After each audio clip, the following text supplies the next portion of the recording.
Things are getting more and more interesting. It's actually crazy, like the way that fashion is actually moving right now. Even the biggest fast fashion brands, this is still a fast fashion brand, Pretty Little Thing is, and probably always will be. But even this big brand have literally rebranded their entire identity to a more modest, old money style. And this is what I've been talking about also in some of my other videos. Like, this is the way fashion is going, even for the biggest fast fashion brands out there. Pretty Little Thing. So what is going on here? They recently rebranded their whole identity and they've been facing some backlash, least to say. If you look at their website, you can see that they've pretty much obviously rebranded the whole thing, the colors, the photos, but most of all the products, right? And what you see is that they've actually just increased prices slightly, rebranded it with more high-end photos, and that's it. Because what they're really facing a lot of backlash for right now is a lot of the materials, right? If you look at into to what actual materials they're using in terms of fabric, etc., it's still polyester, it's still elastane, it's still these cheap fabrics, where they are actually just pushing this fast fashion in a more modest way. They're copying all of these. I'm not sure if it's Molly May or who it is. Some girl, UK girl, who started this brand with a blazer. I can't recall what the brand is right now, but you know what I'm talking about. They're just copying this exact same framework, and they've been facing so much backlash, right? Obviously, you look at the website, you see the prices, but if you go onto the Instagram and you see that one of the first posts they posted when they actually rebranded, it's crazy how much, sorry for my French, shit they faced. Like, look at the comments here, right? All you've done is copy Molly Mays. Yeah, that was what I was saying. Molly Mays' entire brand aesthetic, price point, while using 95 polyester, boring. Why is it so expensive? Here for this, I love it. Absolutely love the rebrand. So there's a lot of mixed emotions, right? A lot of people saying they love it, a lot of people saying they hate it. So it's like, okay, well, let's look into the data. If we go ahead and look at their website visitors, we can see they're actually still at a pretty healthy level.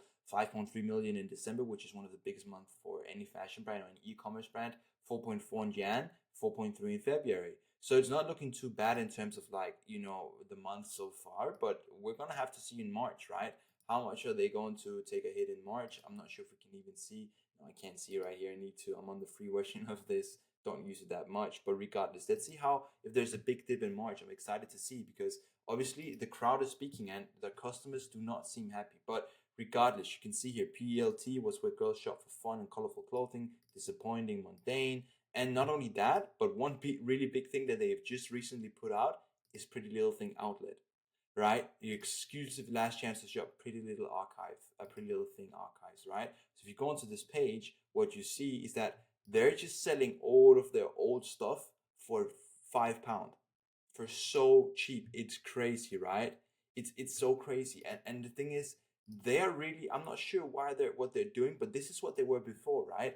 This trendy clothing, this very fast fashion, but this very different setup of clothing as compared to what they're selling right now, right?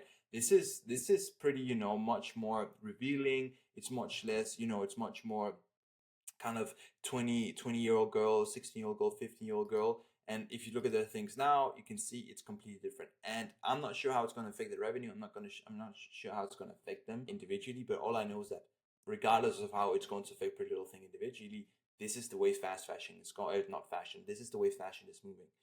People don't really see the enjoyment in fast fashion more. They don't really, people are really starting to get conscious of how things are being produced, with the Sheen propaganda, or not with the propaganda, but with the Sheen reports, and how the child labor is doing. Like, even if you look into other areas of business, Mr. Beast, who is trying to prevent all of the chocolate fabrics using child labor for production, etc. Like, people and shoppers are getting much more conscious of what they're buying. And you can argue, okay, well, when you look at the customers commenting on these posts, you can see that, okay, they still want the fast fashion, yes, but still there must be a reason why they rebranded, right? And that is because they think that this is the way fashion is going. So I think they're gonna maybe even out to kind of the customers going to get used to it. But once again, you can also see that, customer service is bad. They're getting a lot of heat. So I think the way fashion is going, this is the way that it's moving. Old money, aesthetics, higher quality fabrics, more conscious production. At least this is what they're trying to portray. But we could argue that if they're doing that or not. But regardless, is the way that things are moving. Now, if we also look into some reports on trends and looks that is shaping the industry in 2025, we can once again see that it is relaxed silhouettes on the rise. If we just look at this article from Fashion United, you can see that wide leg fits for women, straight leg styles for men lead the market. They prioritize ease of movement, breathability, flattering, aesthetic. Once again, silhouettes strike a balance between casual appeal and understated sophistication. Once again, even the denim side of fashion is moving towards this understated sophistication, as I was just talking about here with PTI, or excuse me, Pretty Little Thing. And if you also look at, the trends of it, you can see that it's both laid back and polished styling, but also the mid-waist jeans are actually returning as a trend. But the thing is, if you look at the aesthetic once again, it's back to that, more sophisticated, understated sophistication, old money vibe, higher quality, premium finishes and soft touch of fabric. You can see denim's rock heritage is being reimagined, the luxurious washes and soft textile. So consumers expect them that is comfortable and wears as visually as appealing from the brands. They're elevating the treatments and fabric innovations, advanced washing techniques, refined textures. You can see all of these words, right? It's literally the way that the focus is going. Focus on sophisticated high-end finesse finishes, ensuring that even relaxed fits maintain an element of polish, making them ideal for modern wardrobes that merge practicality with styles. Like, this is how everything is moving right now. This is not the right time to start a fast fashion brand. People are starting to be more willing to spend a few $1,000s, a few $100s on a few good statement pieces compared to the old shopping habits of just going on Shein, going in H&M, spending 1,000 on 55 pieces and just throwing it out 2 weeks later because it's so bad quality, etc., etc.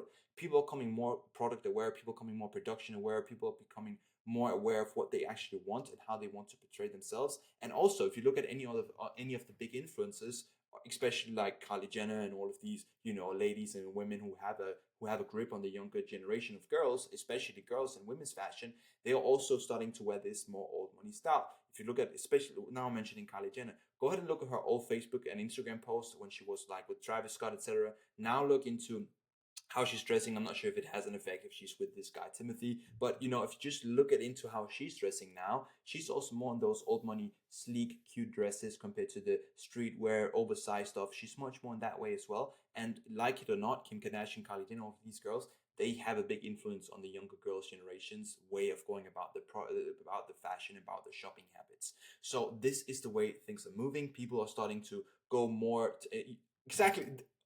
Crazy. This is exactly what I'm saying. As consumers shift toward investment pieces over fast fashion, I promise you, I did not read this before I talked about this. Literally, I didn't. That's crazy. As soon as consumers shift toward investment pieces over fast fashion, denim brands are responding with versatile, long-lasting staples. Timeless silhouettes are being prioritized over seasonal novelties, reflecting a broader movement toward capture wardrobes and considered fashion choices. Growing preference for slimming and feel-good fits highlights the need for denim that don't look stylish, etc., etc. So the whole industry moved with this. I promise you, I did not read this before I actually just talked about it. I promise you that. So just to sum it up, like, this is the way things are going. Every single brand is doing this. Every single brand that wants to do something long term is going this way. Obviously, you still have the Temu, you still have the Shein, but my prediction is that within 5 to 10 years, though they probably won't go out of business, but their stocks will definitely fall, and these brands will definitely, the more conscious brands, the more fair production brands, the brands that actually, appeal to these kind of audiences, that build on strong foundations and build on good laboring and all of that, will be dominating in the future for sure. Because it's not only like what the brands want, but that the consumers literally demanding it, right? The consumers literally being aware of this. They do not want to kind of, support these child labor. They don't want to support fast fashion because people are looking into the climate. People are looking into more fairness in terms of workers, etc. So it's just the way things are moving. And to kick it off, I talked about this Pretty Little Thing because obviously it's a big brand and they have moved in this direction. Once again, I have no idea. I'm actually not too much into how they produce their stuff. I just know that it probably isn't the best, of course, but regardless of that, brand image is what I'm talking about here, and that is what they have done. So this is just a quick little video on my thoughts of how things are moving. We're moving away from this and more towards, this modest, understated sophistication. So yeah, that's my thoughts. And once again, even if the biggest brands who were selling these kind of items are going towards these kind of, this kind of branding, then obviously that is the way things are headed, and that is the way things are trending. And you can also see that Lord and all of these big brands, they're skyrocketing in their stocks. Things are really going up for these luxury brands. So that is the way things are going, and that is also how we're approaching things with our clients. We're really focusing on branding things the right way. We're focusing on pushing things with a high-end production team. We're pushing things with focusing on sustainability, the production behind the brand, the personal story behind the brand, the founders, all of that. We're really pushing and curating these messages for our clients so that we can appeal and move with the trends and actually go into what the consumers are demanding and what they're looking for. So we help our clients do that through our marketing strategies as well. It's more than just ads, it's story, it's personal details, it's all of that. So if you want us to help you go in this direction and actually move towards what the whole fashion industry is moving towards, shoot me DM on Instagram. I'll be happy to consult you on that, or even have the team and us do it for you so you can move in the right direction and start to scale your business in the right way. So talk soon. I hope you have a great rest of your day, and thank you so much for watching this video.